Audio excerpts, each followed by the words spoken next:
शुक्लां ब्रह्मविचारसारपरमामाद्यां जगद्व्यापिनीं वीणापुस्तकधारिणीमभयदां जाड्यान्धकारापहां हस्ते स्फाटिकमालिकां विदधतीं पद्मासने संस्थितां वन्दे तां परमेश्वरीं भगवतीं बुद्धिप्रदां शारदां।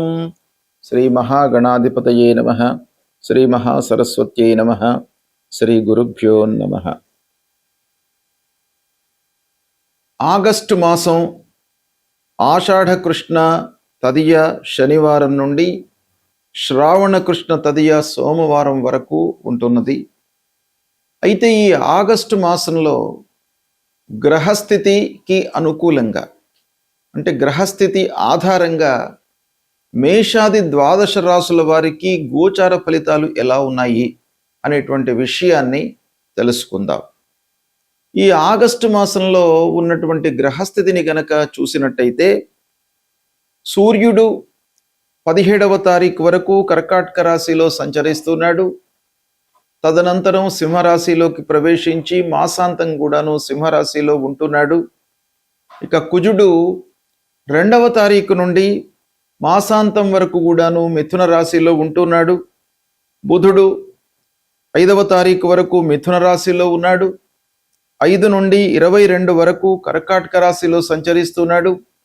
22వ తారీఖు తర్వాత సింహరాశిలోకి ప్రవేశించి మాసం చివరి వరకు కూడాను సింహరాశిలో ఉంటున్నాడు. ఇక గురువు కర్కాటక రాశిలో ఉచ్చ స్థానంలో సంచరిస్తున్నాడు.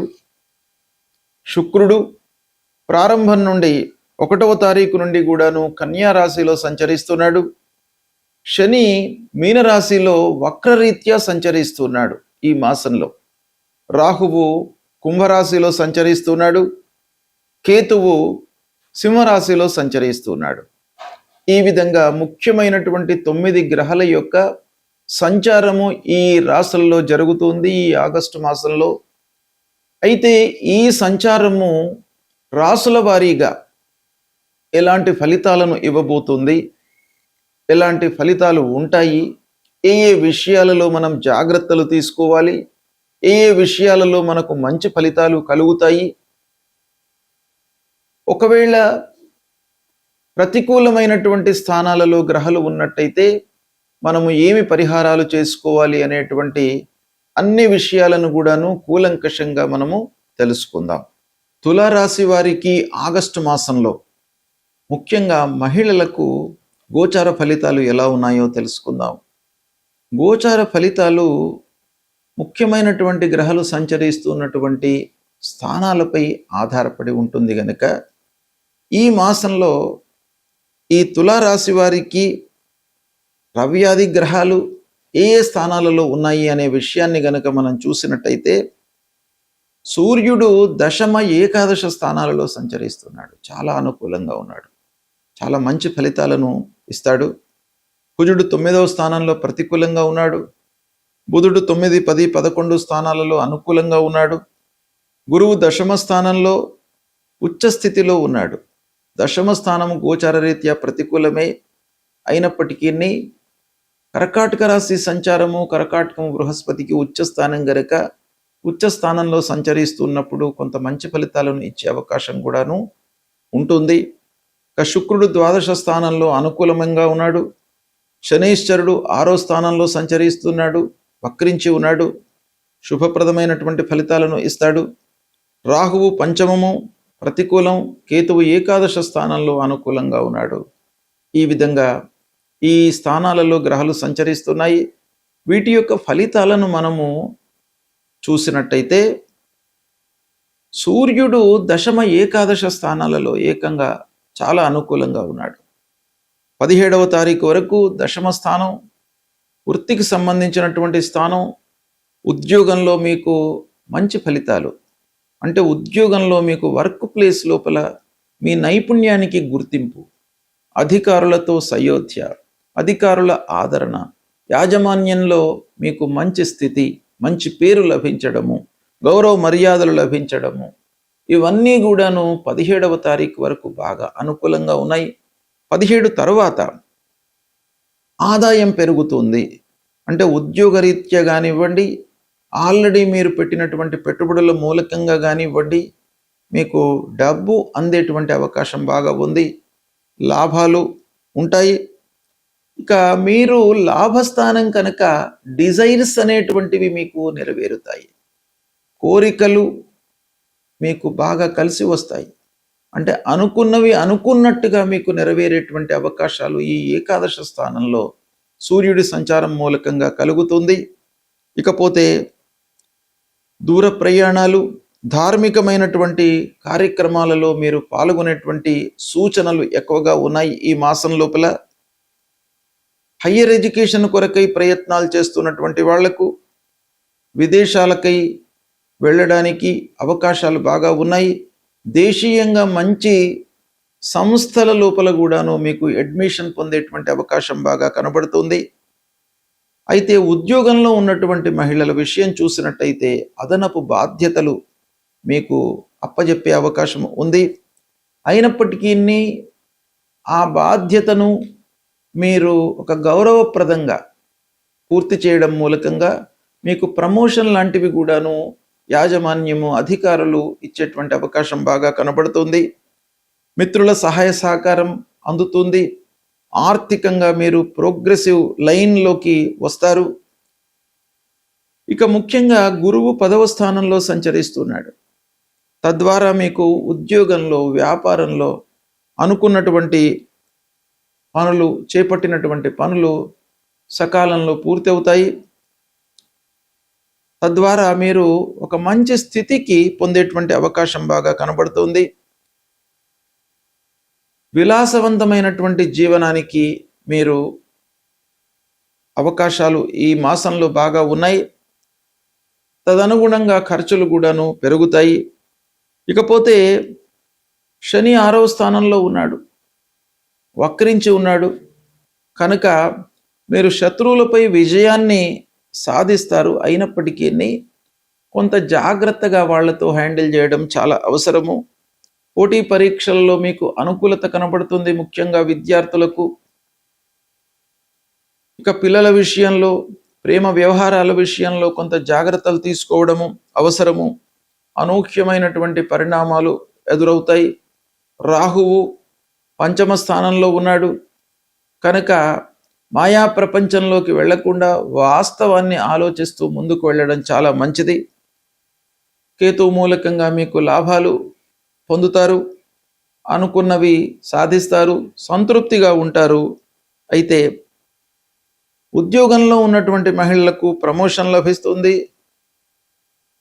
ఎట్ ది సేమ్ టైమ్ మీకు బాధ్యతలు కూడాను బాగా పెరిగేటువంటి అవకాశం బాగా కనబడుతుంది. ఇక వ్యాపారం చేస్తున్నటువంటి మహిళలకు ప్రభుత్వ పనులు అందేటువంటి అవకాశం ఉంది. అంటే ప్రభుత్వ పనుల మూలకంగా మీకు వ్యాపార రీత్యా డబ్బు చేతికి అందేటువంటి అవకాశం కనపడుతుంది.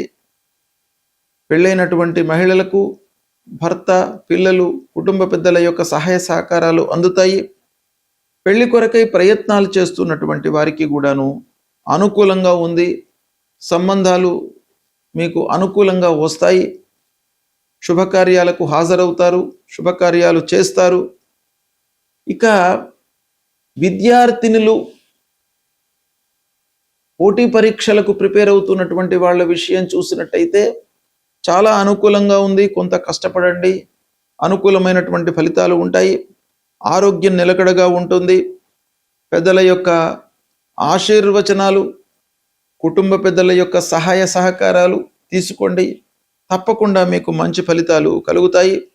ఓవరాల్గా తులారాశిలో జన్మించినటువంటి మహిళలకు ఆగస్టు మాసం అనుకూలంగానే ఉంది. మీరు సద్వినియోగపరచుకోండి. గ్రహస్థితి ప్రతికూలంగా ఉన్నప్పుడు మనము కొన్ని ఇబ్బందికరమైనటువంటి ఫలితాలను పొందే అవకాశం బాగా ఉంటుంది కనుక వాటిని నియంత్రించుకోవడానికి, దుస్థానాల మూలకంగా కలిగేటువంటి ఫలితాలను తగ్గించుకోవడానికి పరిహారాలు చేసుకోవడం చాలా మంచిది. పరిహారము అనంటే మనం ఏం చేయాలి? ఏ గ్రహనైతే మనకు ప్రతికూలంగా సంచరిస్తున్నాడో ఆ గ్రహానికి సంబంధించినటువంటి పరిహారము అంటే దానము, స్తోత్ర పారాయణము చేసుకోవడం చాలా ముఖ్యం. సూర్యుడు ప్రధానమైనటువంటి గ్రహము. అన్ని రకాలుగా మనకు అన్నిటి మీద కూడాను ఆ సూర్యుడి యొక్క ఎఫెక్ట్ ఉంటుంది. ప్రధానంగా ఆరోగ్య ప్రదాత, భాస్కరాదిచ్చేత్ అన్నారు. ఆరోగ్యం అనేటువంటిది సూర్యుడి మూలకంగా కలుగుతుంది.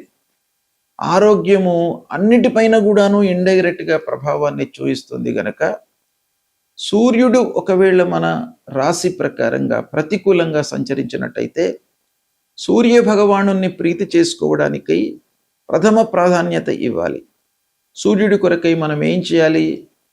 ప్రథమంగా ఉదయం పూట లేచి సూర్య నమస్కారాలు చేయడము, సూర్యుడికి అర్ఘ్య ప్రదానము చేయడము, ఆదిత్య హృదయము పారాయణం చేసుకోవడము, 12 సార్లు సూర్యుడికి నమస్కారం చేసుకోవడము, భూమికి నమస్కారం చేసుకోవడము, సూర్యుడికి సంబంధించినటువంటి మూలమంత్రము జపా కుసుమ సంకాశం కాశ్యపేయం మహద్యుతిం తమోరిం సర్వపాపఘ్నం ప్రణతోస్మి దివాకరం అనేటువంటి ఈ మూలమంత్రాన్ని ప్రతినిత్యం కూడాను చదువుకున్నట్టయితే మీకు ఆరోగ్య సమస్యలు లేకుండా ఉంటాయి. ఆరోగ్యం బాగా ఉన్నట్టయితే మీరు అద్భుతాలను సృష్టించేటువంటి అవకాశాలు ఉన్నాయి. కాబట్టి సూర్యుడిని మీరు ప్రీతి చేసుకోవడం చాలా ముఖ్యం. ఇక రెండవది అంగారకుడు, కుజుడు. మన లోపల అనవసరమైనటువంటి ఉద్రేకాన్ని, ఆవేశాన్ని ప్రతికూలంగా సంచరిస్తున్నటువంటి సమయంలో క్రియేట్ చేస్తాడు కనుక ఆ అంగారకుడిని ప్రీతి చేసుకోవడానికై మీరు సుబ్రహ్మణ్య స్వామిని కొలవడం చాలా ముఖ్యం. సుబ్రహ్మణ్య స్వామి దేవాలయానికి వెళ్ళండి. అంగారకుడికి సంబంధించినటువంటి మూలమంత్రాన్ని ప్రతినిత్యం కూడాను చదువుకోండి. ధరణీ గర్భ సంభూతం విద్యుత్ కాంచన సన్నిభం కుమారం శక్తిహస్తంచ మంగళం ప్రణమామ్యహం అనేటువంటి ఈ మూలమంత్రాన్ని ప్రతినిత్యం చదువుకోండి. ఇక గురువు ప్రధానమైనటువంటి గ్రహము, అన్ని విషయాలను ప్రభావితం చేసేటువంటి గ్రహము.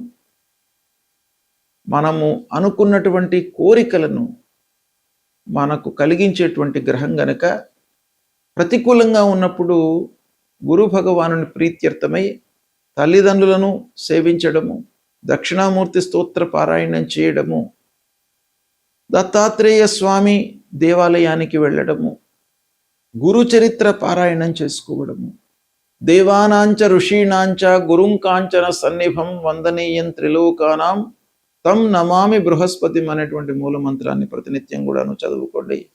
మీకు మంచి ఫలితాలు కలుగుతాయి. ఇక శనీశ్వరుడు ప్రధానమైనటువంటి గ్రహము, ఎక్కువ రోజులు ఒక రాశిలో సంచరించేటువంటి గ్రహము కనుక ఆ గ్రహం యొక్క ప్రభావం కూడాను మనకు చాలా ఉంటుంది. కనుక దుస్థానంలో సంచరిస్తున్నటువంటి సమయం లోపల శనికి సంబంధించినటువంటి మూలమంత్రం నీలాంజన సమాభాసం రవిపుత్రం యమాగ్రజం ఛాయా మార్తాండ సంభూతం తం నమామి శనైశ్చరం అనేటువంటి మూలమంత్రాన్ని ప్రతినిత్యం చదువుకోండి. ఆంజనేయ స్వామి దేవాలయానికి వెళ్ళండి. ఆంజనేయ స్వామి మూలకంగా, ఆయన యొక్క అనుగ్రహం మూలకంగా మీ లోపల భయభ్రాంతులు లేకుండా ధైర్యము, బుద్ధి, బలము ఇవన్నీ కూడాను మీకు సమకూరుస్తాడు. కాబట్టి ఆంజనేయ స్వామి తప్పకుండా ఆంజనేయ స్వామిని దర్శించుకోండి. హనుమాన్ చాలీసా చదువుకోండి. ఇక రాహువు చాలా రోజులు ఒక రాశిలో ఉండేటువంటి గ్రహము. రాహువు మూలకంగా మీకు మనిషి లోపల ఒక అసంతృప్తి అనేటువంటిది వస్తుంది. మనం ఏది చేసినప్పటికీ ఫలితము మనకు రాదేమో అనేటువంటి ఒక భయాన్ని, ఆందోళనను క్రియేట్ చేసేటువంటి గ్రహము రాహువు. కాబట్టి రాహువును ప్రీతి చేసుకోవాలి దుస్థానంలో సంచరిస్తున్నటువంటి సమయంలో. కనుక రాహువు కొరకై అమ్మవారిని సేవించండి, అమ్మవారి దేవాలయానికి వెళ్ళండి, దుర్గామాతను కొలవండి, దుర్గా సప్తశ్లోకిని ప్రతినిత్యం కూడాను మీరు పారాయణం చేసుకోండి. మహిళలకు ముఖ్యంగా దుర్గా అమ్మవారికి సంబంధించినటువంటి ఈ దుర్గా సప్తశ్లోకి మీరు ప్రతినిత్యము పారాయణం చేసుకున్నట్టయితే అమ్మవారికి సంబంధించినటువంటి అనుగ్రహము మీకు కలుగుతుంది. అన్ని రకాలుగా ఇబ్బందులు, భయము, ఆందోళన పిల్లల విషయంలో, భర్త విషయంలో, కుటుంబం లోపల ప్రశాంతత, ఇవన్నీ కూడాను మీకు కలుగుతాయి గనక సప్తశ్లోకి పారాయణం ప్రతినిత్యం కూడాను మహిళలు చేసుకోండి. తప్పకుండా మీకు మంచి ఫలితాలు కలుగుతాయి. అదేవిధంగా గణపతిని స్మరించండి, గణపతి దేవాలయానికి వెళ్ళండి. సంకష్టహర చతుర్థి అనేటువంటిది ప్రతి మాసం లోపల పౌర్ణిమ తర్వాత 4వ రోజున వస్తుంది. ఆ రోజు మీరు ఉదయం నుండి చంద్రోదయం వరకు ఉపవాసము ఉండి గణపతిని సేవించి చంద్రోదయం అయిన తర్వాత మీరు భుజించినట్టయితే ఆ విఘ్న నాయకుని యొక్క అనుగ్రహం మీకు లభిస్తుంది. పనుల లోపల ఆటంకాలు లేకుండా మిమ్మల్ని కాపాడతాడు. ఇవి మీరు ఆచరించండి, సత్ఫలితాలను పొందుతారు. శుభము.